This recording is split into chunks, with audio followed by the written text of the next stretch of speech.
కిందటి పాఠంలో మనము అష్టాదశ శక్తిపీఠాలు, అష్టాదశ పర్వాలు, అష్టాదశ అధ్యాయాలు, అష్టాదశ పురాణాలు, అష్టాదశ వర్ణనలు ఇవన్నీ చెప్పుకున్నాం. అష్టాదశ అక్షౌహిణులు భారత యుద్ధంలో కురుక్షేత్ర సంగ్రామంలో పాండవులకి అక్షౌహిణులు కూడా ఉన్నాయి. అక్షాదశ అంటే 18, అంటే 18 లక్షల సైన్యము పాండవులకు ఉన్నది. ఎందుకండి ఈ అష్టాదశ అష్టాదశ అష్టాదశ అష్టాదశ ఎందుకంటే ఇంత ఇంపార్టెన్స్ ఏమిటంటే అష్టాదశ అంటే 18 అని అంటే ఈ న్యూమరాలజీ ప్రకారము, సంఖ్యాశాస్త్రం ప్రకారము 1 అంటే ఆ, ఏ, జ ఇవన్నీ కాకుండా 1 అంటే జ అనే అర్థం వస్తుంది సంఖ్యాశాస్త్రం ప్రకారము. 8కి య అనేటటువంటి అర్థం వస్తుంది. కాబట్టి 1, 8 జ య అంటే ఈ 18కి కూడా జయ అనేటటువంటి అర్థం వస్తుంది. కాబట్టి ఈ అష్టాదశ శక్తిపీఠాలు, అష్టాదశ వర్ణనలు, అష్టాదశ పర్వాలు ఇవన్నీ కూడా అందుకనే వచ్చింది. సరే, ఇంతకీ మనము చెప్పుకున్నాం కానీ కిందసారి ఇవన్నీ చెప్పుకున్నాము. మరి కవి ఎవరు అని చెప్పుకున్నాం కదా. కవి ఎవరు? వెన్నెల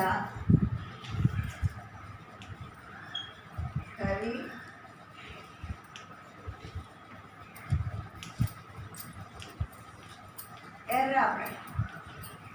కవి ఎర్రాప్రగడ.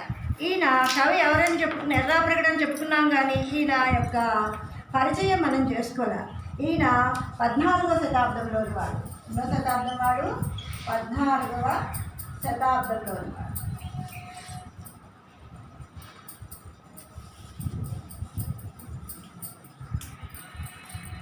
ఈయన తల్లిదండ్రులు పోతాంబిక,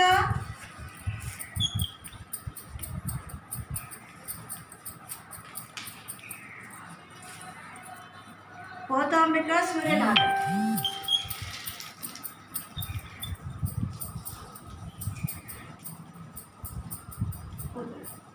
అయితే ఈయన ఎన్ని రచించాడంటే రామాయణం రచించాడు, హరివంశం రచించాడు, నృసింహ పురాణం రచించాడు.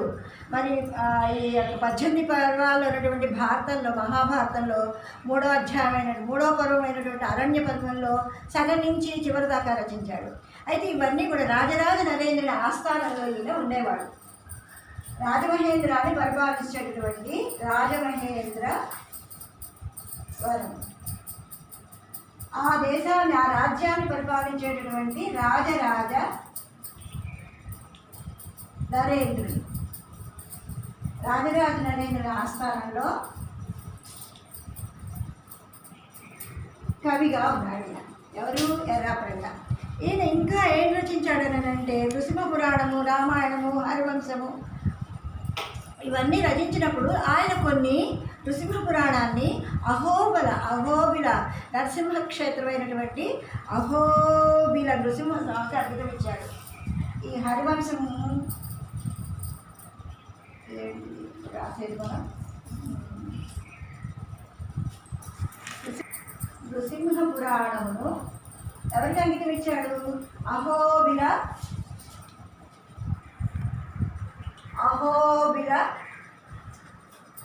నరసింహస్వామి.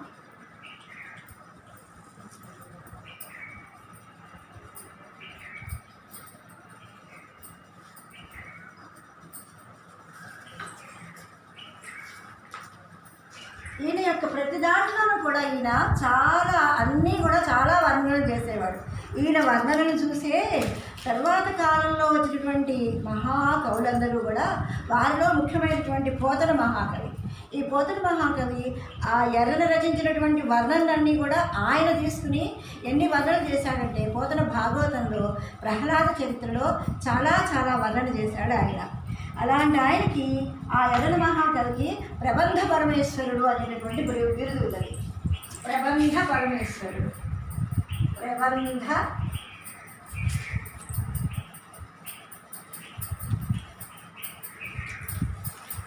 ఎందుకు ఈ ప్రబంధ పరమేశ్వరుడు అనేటువంటి బిరుదు ఎందుకు వచ్చిందంటే, ప్రబంధాల్లో ఉన్నటువంటి కావ్యాలన్నింటినీ అంటే చిన్నదాన్ని తీసుకుని ఒక చెట్టు, ఒక వృక్షమో, ఒక కవో, లేకపోతే ఏదో ఒకటి చిన్నదాన్ని ఒక దంపతులు ఏదో ఒకటి దాన్ని తీసుకుని చిన్నదాన్ని పెద్ద పెద్దగా చేసుకుంటూ అలాంటి ప్రబంధంగా తయారు చేశాడు, పెద్ద కావ్యంగా. అందుకని అలాంటి ప్రబంధంలో నుంచి ప్రబంధాలు తయారు చేశాడు కాబట్టి ఈయనకి ఫస్ట్ ఈయనే ప్రబంధాల నుంచి తీసుకుని వర్ణన చేస్తూ రచించాడు కాబట్టి ఆయనకు ప్రబంధ పరమేశ్వరుడు అనేటటువంటి బిరుదు వచ్చింది. ఈయన ఇంకొక శంభుదాసు గారి బిరుదు కూడా ఉన్నది.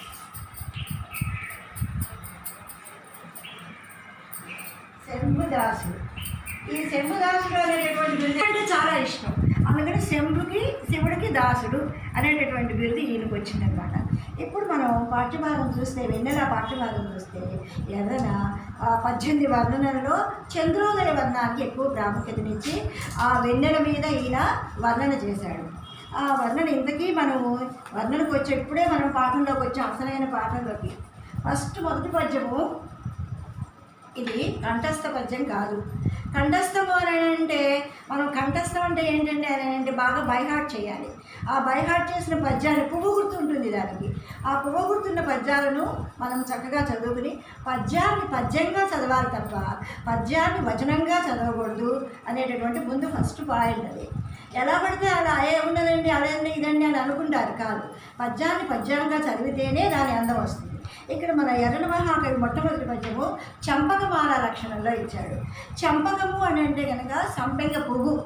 ఆ సంపెంగ పువ్వులాగా ఎంత మధురంగా, ఎంత అందంగా, ఎంత సువాసనలు వెదజల్లుతూ ఉంటుందో ఆయన పాఠ్యభాగంలో ఈ పద్యాలు కూడా అంత మధురంగా వెదజల్లు సువాసనలు వెదజల్లేటటువంటి పద్యాలు అనేటటువంటి అర్థం ఇది. ఈ మొదటి పద్యము చంపకమాలే కానీ అందులో అది పువ్వు గుర్తు లేదు. అయినా మనం ఒకసారి తేలిగ్గా చెప్పుకుందాం. ఇను అసమాన తేజు దివసేంద్రు గనుంగుని మాట్కి చూడగా జనదురు నల్పతేజు నను చాట్పున చెంచల భృంగ తారకాఖర వనజాతలోచనము గ్రక్కున మీలన మొందజేసే పద్మిని పతిభక్తి సత్వమున మేనికిం గురి దాసపమ్మనన్. ఈ పద్యము గుర్తు కాదు కానీ ఇది కూడా పద్యాన్ని ఒక పద విభాగం చేసుకోవాలి. పద్యాన్ని పద విభాగం ఎలా చేసుకుంటారంటే ఇను అసమాన తేజున్ దివసేంద్రుడు ఇను కొమ్మన కాట్కున్ పద్మిని అల్పతేజున్ వరుణ్ చూడగాన్ చనదు అను చాట్పునన్ చెంచల భృంగ తారక ఘన పతిభక్తి సత్వమున్ మేలిమికిన్ గురి తాన్ సొమ్మునన్ గ్రక్కున వనజాత లోచనము మీలన్ మొందన్ చేశారు. అంటే ఎందుకు ఈ పద్యాన్ని మనము ప్రతిపదార్థం చదువుకుంటే చదువుకోవచ్చు, లేకపోతే లేదు. పద్మినీ జాతి స్త్రీలందరిలో కూడా పద్మినీ జాతి స్త్రీ ఉత్తమమైనదిట. ఆ ఉత్తమమైన పద్మినీ జాతి యొక్క స్త్రీ లక్షణాలు ఎలా ఉంటాయి? తన భర్తను తప్ప ఇతర పరపురుషులతో చూడదు, పరపురుషులతో మాట్లాడదు, పరపురుషుల యొక్క ఏమీ కూడా ఉండదు, పరపురుషుల గురించి ఆలోచనే ఉండదు. అలాంటి పద్మినీ జాతి స్త్రీకి చెందినటువంటిది కమలము. పద్మాన్ని పద్మినీ జాతి స్త్రీతో పోల్చాడు.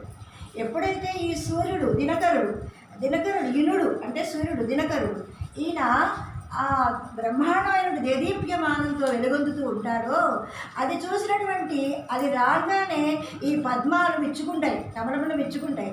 ఆ తేజస్సు చూసి ఆ యొక్క నీటి చూసి పద్మములు తన భర్తే అని ఊహించుకుని ఇంకా సాయంత్రం అయ్యేటప్పటికి తుమ్మెదలు తారకలు భృంగము అంటే తుమ్మెద. ఆ తుమ్మెదలైనటువంటి తారకము అంటే నక్షత్రాలు. ఆ నక్షత్రాలు కూడా వెలవెలబోతూ ఉంటాయి. సూర్యకాంతి ముందు ఏదైనా వెలవెలబోతూ ఉంటుంది కదండి. అందుకని సాయంత్రం అయ్యేటప్పటికి పద్మాలు అంటే కమలాలు ముచ్చుకుంటాయట. అంటే ఇంకెవరిని చూడటానికి ఇష్టపడదు. పద్మినీ జాతి స్త్రీ తన భర్తని తప్ప ఇంకెవరిని చూడటానికి ఇష్టపడదు. అలాగే ఇక్కడ ఈ పద్మము కూడా సూర్యుడిని తప్ప ఇంకొక వెలుతురిని చూడటానికి ఇష్టపడగా కనులు 2 చేతులతో మూసుకున్నది. ఎందుకు అంటే తనకి ఇష్టం లేదు, ఇక ఆ యొక్క కాంతే కాంతి అని ఈ పద్యభావానికి అర్థము. పద్మము పతిభక్తిలో సాటిలేనిదా అన్నట్లు ఉంటుంది. అందుకనే అసమాన తేజటువంటి ఆ రాజుని రాజు అంటే సూర్యదేవుడు, సూర్యుడు. ఆ రాజుని ఆ విధంగా ఊహించుకొని ఇతరులైనటువంటి సామాన్య కాంతితో ఉన్నటువంటి ఆ నక్షత్రాలను, తారకలను, నక్షత్ర పువ్వులు అనేటటువంటి నక్షత్రాలు అనేటటువంటి తారకలని చూడలేక చూడను, అది నాకు అక్కర్లేదు అన్నట్లుగా కనులు 2 చేతులతో మూసుకున్నది అని చెప్పి ఎర్రన గారు తన ప్రతిభా పాండిత్యాన్నంతా కూడా ఈ వర్ణనలో, ఈ పద్యంలో వర్ణించాడు. మరి ఇలాంటి వర్ణన ఎర్రనికి తప్ప ఎవరికి ఉంటుందండి? అయితే 2వ పద్యం చూడండి. ఇది పోగుతున్న పద్యము, కంఠస్థం చెయ్యాలి, పద విభాగం చెయ్యాలి, పద్యం రావాలి. పద్యము అని అంటే ఒక లైన్, ఏ లైన్కి ఆ లైన్ రాయాలండి. అంతేగాని మొదటి లైన్లోని చివరి 2వ లైన్లో రాసి, 2వ లైన్లో అది 3వ లైన్లో రాసి, 3వ లైన్లో 4, 5 అలా రాయకూడదు. ఒక 4 లైన్లు మాత్రమే ఉంటుంది. ఇది కూడా చంపకమాల వృత్తంలోనే ఉంటుంది. చంపకమాల వృత్తం అని అంటే ఛందస్సు ప్రకారము, ఛందస్సులో చంపకమాల అనగా సంపెంగ పువ్వుట, అనగా సంపెంగ పువ్వు. చంపకమాల అనేది సంపెంగ పువ్వు. ఈ సంపెంగ పువ్వు, సంపెంగ పువ్వు మీద తుమ్మెదలు అన్ని పూల మీద వాలి అందులో ఉన్నటువంటి మకరందాన్ని గ్రోలుతాయి. కానీ ఈ సంపెంగ పువ్వు మీద తుమ్మెదలు గ్రోలవుట. అందుకని సూర్యుడు కూడా, పద్మాలు కూడా సూర్యునియే ఇష్టపడుతున్నాయి కానీ మిగిలిన వాటిని ఇష్టపడవు అని అన్నట్లుగా కూడా కవి వర్ణన చేశాడు. ఈ కవి యొక్క వర్ణన 2వ పద్యంలో ఉంటుంది, ఇంకా ఉంటుంది చూడండి. ఇదంతా నువ్వు పద విభాగం చేసేటప్పుడు పద్యం రాయమంటారా మాస్టర్?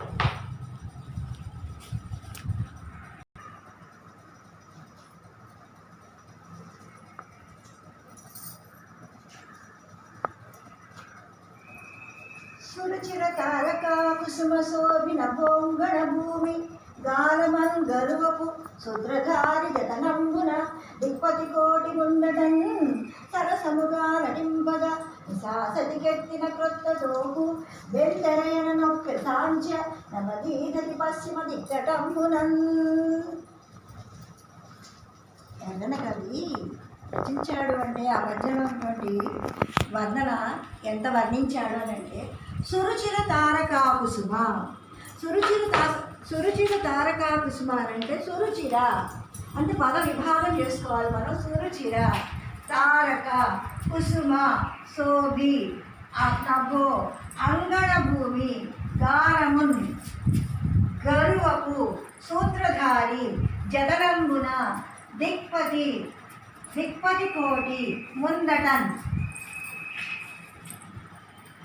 సరసముగా నటింపగా విశాసతి కెత్తిన అన్నది ఇక్కడ ఎత్తిన అని అనుకోవాలి. క్రొత్త తోపు బెందర అన్నది పెందర యన నొప్పే సాంధ్య నవదీదతి పశ్చిమ దిక్తట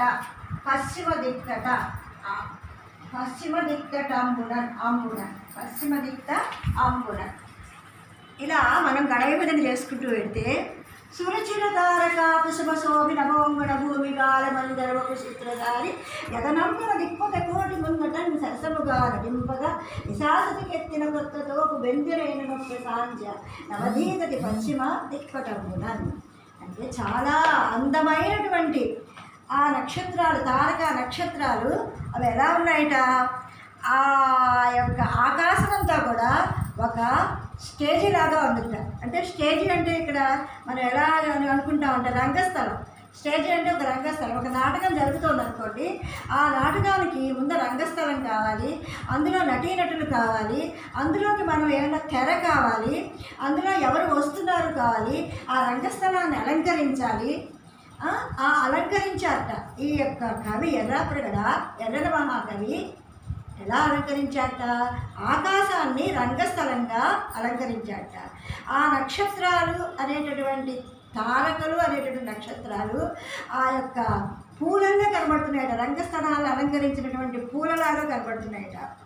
ఆ పూల ముందర దిక్పాలకులు 4 దిక్కులు కూడా తూర్పు, పడమర, ఉత్తరం, దక్షిణం అవి దిక్పాలకులు. ఈ దిక్కులను పరిపాలించిన దిక్పాలకులందరూ కూడా అలా సమూహంగా ఉండి చూస్తున్నట్లుగా ఉన్నదిట. ఆహా, అలా అయ్యేటప్పటికి మరి ఎవరైనా కావాలి కదా. ఎర్రని తోపు రంగు, అదంతా సాయంత్రం అయ్యేటప్పటికి సూర్యుడు ఉదయం నుంచి సాయంత్రానికి అస్తమించేటప్పటికి ఎర్రని బంగారు రంగు ఛాయలో ఉన్నట్ట. అదిట తెరలాగా అనుకున్నట్ట ఎర్రని మహాకవి. తెరలాగా అనుకుని ఆ తెరని ఇట్లా అడ్డంగా కట్టి అక్కడ నాట్యం చేయటానికి లేకపోతే నటించడానికి రాత్రి అనేటటువంటి స్త్రీ వచ్చి ఆ రంగస్థలం మీద నాట్యం చేస్తూ ఉంటుందిట. ఇక్కడ రాత్రి అనేటటువంటి రాత్రి అంటే సూర్యుడు అస్తమించేసేసి చంద్రుడు వెలుగులోకి వచ్చి ఆ చంద్రుని యొక్క కాంతి వెన్నెలంతా కూడా అంతటా వ్యాపిస్తుంది అనే అర్థంలో ఎర్రన మహాకవి ఈ వర్ణన చేశాడు.